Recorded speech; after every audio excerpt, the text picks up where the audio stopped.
Hello everyone and welcome back to the Common Sense Crypto channel. As with you always, this is Rich doing another video today on XRP.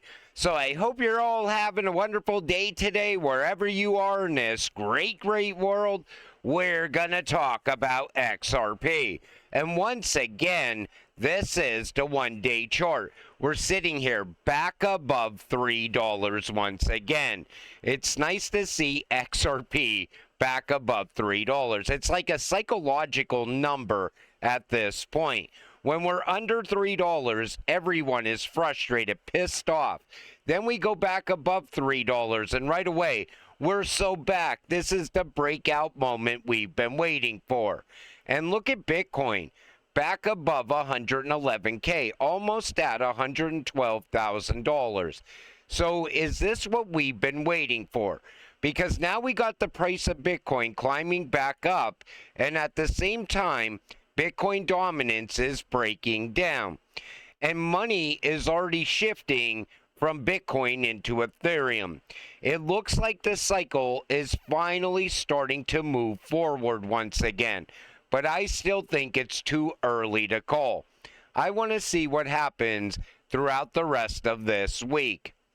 XRP becomes fastest CME futures contract to hit $1 billion in open interest. So CME crypto futures surpassed $30 billion in notional open interest for the first time. XRP futures hit $1 billion in just over 3 months, the fastest CME contract ever. And that's huge. That gives us a good idea on what's going to happen with these XRP ETFs. Even Nate Garossi said, CME Group says XRP futures contracts have crossed over $1 billion, fastest ever contract to do so. There's already $800+ million in futures-based XRP ETFs. Think people might be underestimating demand for spot XRP ETFs. I think they're also underestimating the inflows that we're going to see into XRP ETFs as well. You have JP Morgan saying $8 billion will flow into an XRP spot ETF. I think that is way too low. You look at what Bitcoin did, and then you look at what Ethereum did. XRP, there's a hell of a lot of demand for XRP. And I think it's going to outperform both the Bitcoin and Ethereum ETFs. And I think the price of XRP is going to surge because of it. Incredible Crypto put out this chart today. So again, he's showing where we're going to start to move up against Bitcoin. This is what we've been waiting for. This is XRP versus Bitcoin. Once this starts to break out, it will be go time. And Vandell says, in October, we'll find out if the cycle is different this time around. You know, everybody's now looking at October, but I think we're going to have a decent September. I think everybody's going to want to position themselves ahead of the spot ETFs going live. So I'm expecting the price of XRP to continue to rise through the month of September. And as we start to really get close to those deadlines on the spot XRP ETFs, I'm expecting a surge on the price of XRP. Now, when those ETFs do get approved and they do go live, we might see a quick bounce, a pullback right before we bounce, because then everybody will sell the news and then the real money will pour in. That's what I'm expecting to happen. Top analyst E. Greg says XRP won't stop at $4, sees path to $27 as XRP sets to close first ever 2-month candle above $2. Everybody's calling for that $27 price point on XRP. So think about it like this. If you're holding 1,000 XRP right now, you could expect to see $27,000 for that $1,000 XRP. That's what 1,000 XRP is about to be worth on the low end in this run. Remember, people are predicting much higher. But I do believe he's right. I don't think we're going to stop at $4. There's not a lot of resistance around the $5 price point. And once we break through that and we're in price discovery, I'm expecting a hell of a lot of FOMO to pour in to XRP. A lot of money's going to pour in. Wait and see. Because once you start to see the breakout happen, that solidifies it. It is go time. So everybody already knows that XRP is capable of 2 digits plus. So they're going to want to get in before we get to $10. And I think the money's just going to pour in from everywhere. And at the same time, we're going to have institutional money as well. And this comes from Pharaoh. 1 week, everyone's screaming bear market. The next week, everyone's screaming for higher prices. The volatility has the majority burnt out and confused. When you know where you're headed, none of the outside noise matters. Stick to the plan. Silence the noise. And that's what I always tell people. I say, you don't listen to these people that are saying this run is over. There's not going to be any alt season this time around. It's all nonsense. And the reason people say this is because they're frustrated.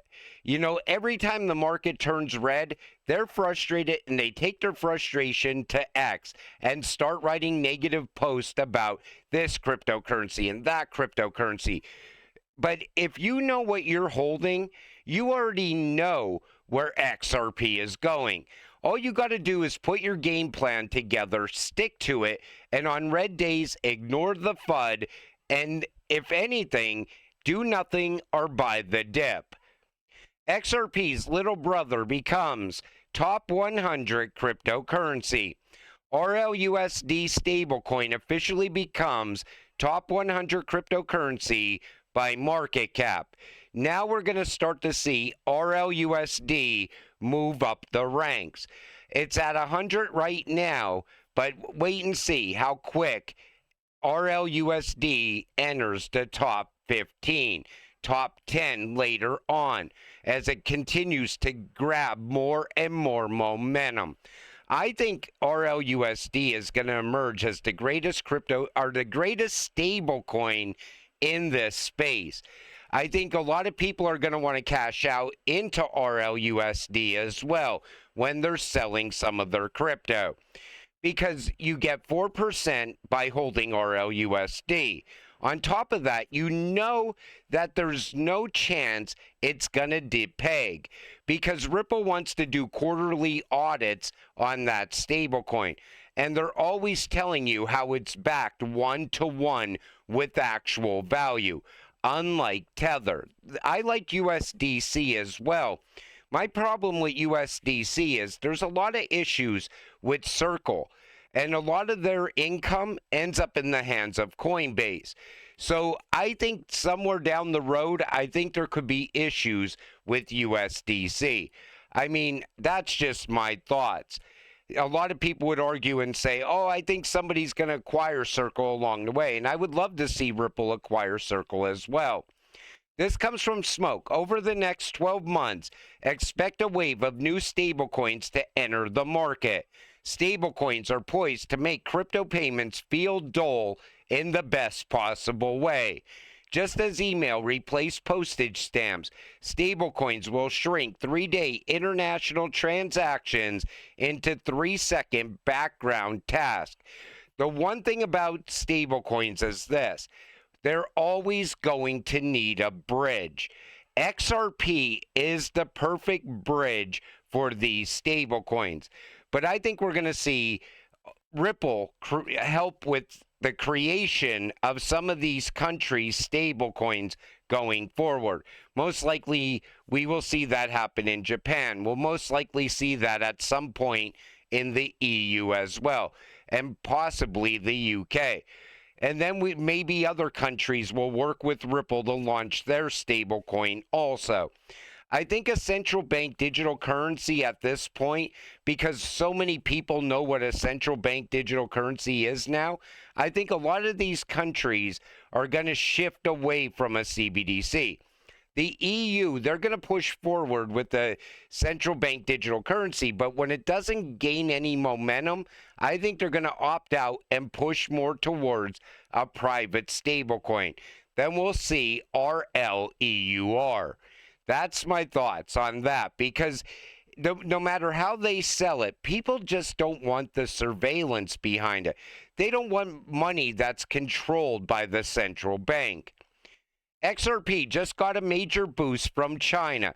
Chinese fintech giant Rlusd is putting its trillion-dollar supply chain finance platform on the XRP ledger.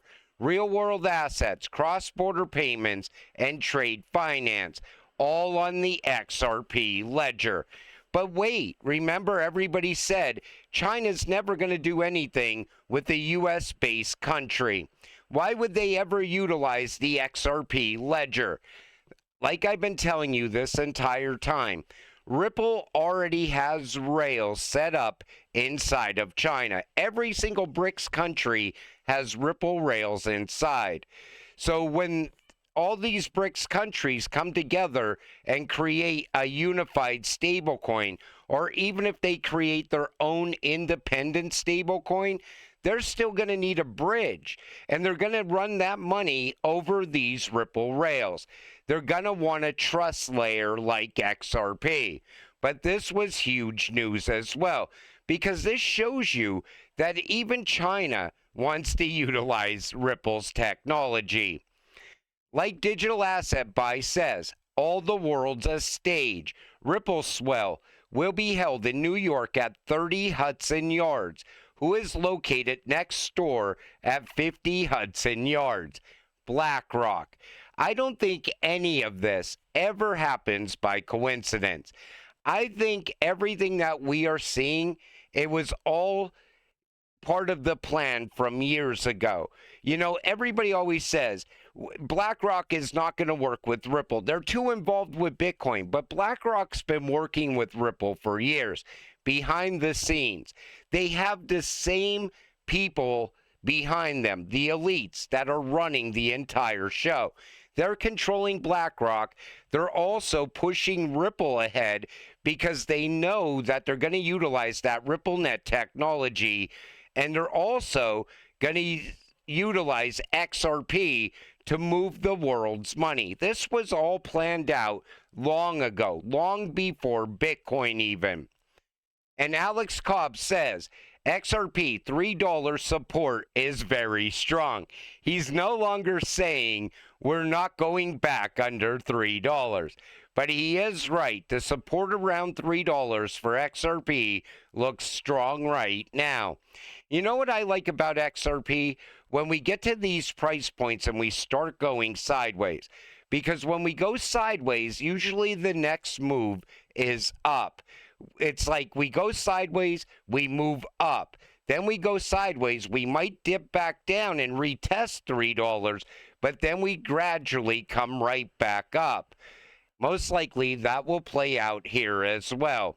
But even on the 7-day, you could see a double bottom here. Everybody's like, the double bottom signals the next breakout. Let's hope this is the moment we've been waiting for. I'm not a chart guy because nobody could call the charts 100%. I think people get lucky once in a while, and you could see a pattern setting up for XRP. But usually when I say, hey, from here it looks like we're going to go to $3.20 or $3.30, right away XRP dips back down again. The chart always tends to go in the opposite direction. You've seen it with Alex Cobb as well. He kept saying, we're never going under $3. And what happened? We went back under $3. That's how crypto works. And that's why nobody could call this market 100%. But I do know this. We are going to have an alt season. Most likely, we will see the early signs of a utility run during alt season as well. But until it happens, you got to stay patient, stay positive, and let's get rich together. With that said, I'm going to wrap up this video. I want to thank you all for watching. I appreciate all of you. I'll see you in the next one. Have a great night.